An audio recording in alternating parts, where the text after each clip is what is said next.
E aí, galera, amigão, vamos para mais uma Red Pill aí? Eu queria explicar aqui uma coisa sobre como as mulheres feministas, elas são hedonistas, né?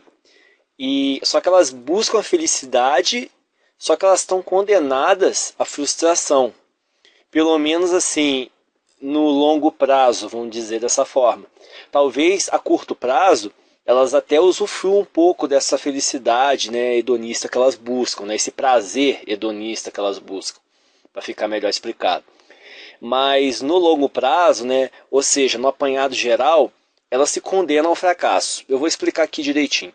Bem, é o seguinte, para a mulher ter prazer, ou seja, principalmente se chegar no orgasmo, né, que é uma coisa que durante um tempo era tabu se falar, hoje em dia acho que está se falando bem sobre esse assunto. No passado, falar sobre o orgasmo feminino era uma coisa bem pesada. Hoje em dia acho que está fluindo de boa. Para a mulher chegar ao orgasmo, não é que ela tenha que amar o homem, porque essa questão de mulher amar homem é uma coisa muito relativa, né? É uma historinha muito coloridinha que a Matrix cria para a sociedade. Na verdade, para a mulher sentir tesão e transar com o cara e ter orgasmo, né, ela tem que admirar o homem. E esse admirar, a gente tem que trabalhar com a ideia muito, sabe, comedida, muito bem trabalhadinho, porque esse admirar, ele tem algumas vertentes. Não é admirar a nível de amar, né? Igual, volto a dizer, igual a historinha coloridinha fala, não é isso, que a mulher propriamente ela não ama o homem, né? Ela se vale do homem que pode prover, né, e privilegiar ela em alguma coisa imediatamente, né? O utilitarismo que move a mulher e a pergamia. Então não é questão de amor, tá? Na verdade, ela tem que admirar o homem de uma forma onde ela sinta que aquele homem está acima dela, né? Que esse homem domina ela, né? E isso pode ter múltiplas vertentes, né? Eu já vi uma pesquisa aí que tinha saído aí nos Estados Unidos, aí estava anunciada na internet. Eu já não tenho mais o link porque tem tempo que eu mexi com isso e não lembro mais nem qual era o site. Mas tinha uma pesquisa que falava que quando a mulher transava com homens ricos, com homens que tinham mais dinheiro do que ela e tal, elas tinham mais prazer, elas eram mais facilmente levadas ao orgasmo, né? E se eu não me engano, na época que eu vi essa matéria, eu até fiz um vídeo e gravei alguma coisa nesse sentido. Foi ano passado. Qual é a grande questão? A mulher, para admirar o homem, ele tem que dominar ela de alguma forma e tem que estar acima dela de alguma forma. E, cara, há dois tipos de homens que chamam a atenção das mulheres, né, que se destacam perante as mulheres. Um é o cafajestão, né, é o macho alfa, né, na essência mesmo, o cafajeste, né, aquele cara bad boy, o delinquentezinho, né, o calhorda, o cara sem vergonha, o cara que não tá cagando andando pra mulher. Então, assim, ela sente uma atração gigantesca por esses caras. Talvez a admiração que ela sinta por esses caras, primeiramente é porque ele é disputado por todas as mulheres. As mulheres pensam coletivamente, tá? Então, assim, se a mulher perceber que aquele homem está sendo disputado por outras mulheres, ela nem está preocupada em saber qual é a razão, ela já entra no páreo também. É mais ou menos assim. Então a mulher pensa coletivamente. Então, pelo simples fato dela saber que aquele homem é desejado por outras mulheres, ela também entra na história. Opa, também quero, né?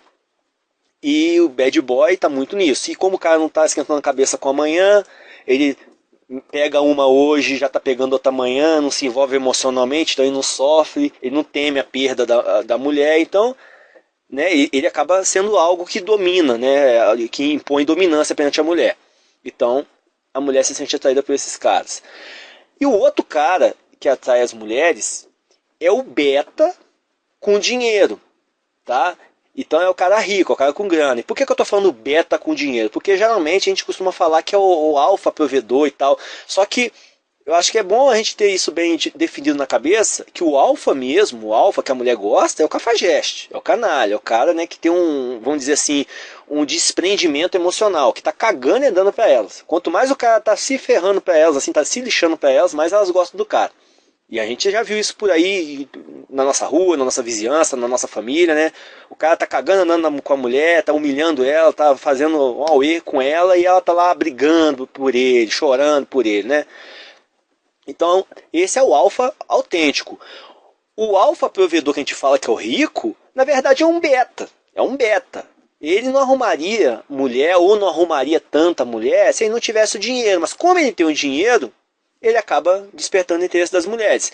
E aí é pela dominância econômica, né? Aí a mulher que vai atrás desse cara é aquela que a hipergamia tá chamando mais do que o hedonismo. Porque o hedonismo ela vai atrás do cafajeste, do Zé Droguinho, do bandidinho. Né? Agora, quando a hipergamia dela grita mais, ela vai atrás do cara com dinheiro, né? Aquele beta que ficou rico ou herdou uma grana, sei lá o que, aí virou um alfa provedor, né? Porque ele é um alfa na esfera de prover, né? De bancar. Igual um sugar daddy desse da vida aí e tal. Então, quando a mulher tem admiração pelo homem, de alguma forma, ela se sente estimulada sexualmente, ela tem tesão. E ela acaba chegando ao orgasmo. Quando a gente fala, por exemplo, dessas mulheres feministas que elas ficavam falando há um tempo atrás que as mulheres do passado não sofriam muito, que elas não tinham o direito de, sei lá, a opção de escolher o marido, porque a família praticamente forçava a casar com alguém, e depois que casou não podia mais separar, né? Então ela era obrigada a viver com aquele cara a vida inteira, que muitas mulheres passaram a vida inteira sem saber o que era o orgasmo e tal. Assim, a gente já viu muito essas conversas fiadas, por exemplo, de feminista falando sobre as mulheres do passado, na época do tradicionalismo, né, nato. E, cara, elas até têm razão até certo ponto, dependendo da vertente que a gente olhar. Porque é o seguinte, essa mulher antiga, né, na época que o tradicionalismo, né, imperava, né, então a mulher tinha que casar virgem e que casava com aquele cara, acabou. Né, ela não podia separar e era aquela geração que tinha, o casal tinha 10 filhos, 12 filhos, 13 filhos, fácil. Né? Então qual era o esquema?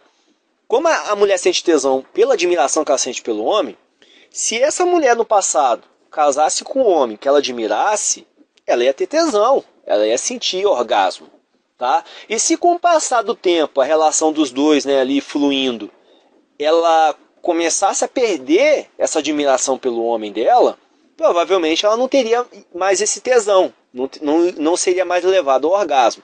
É uma hipótese. Então ela teria um orgasmo no começo porque ela admirava o marido, e depois, com o passar do tempo, né, aquele dia a dia do casal, ela ia perdendo essa admiração pelo marido e o orgasmo sumia.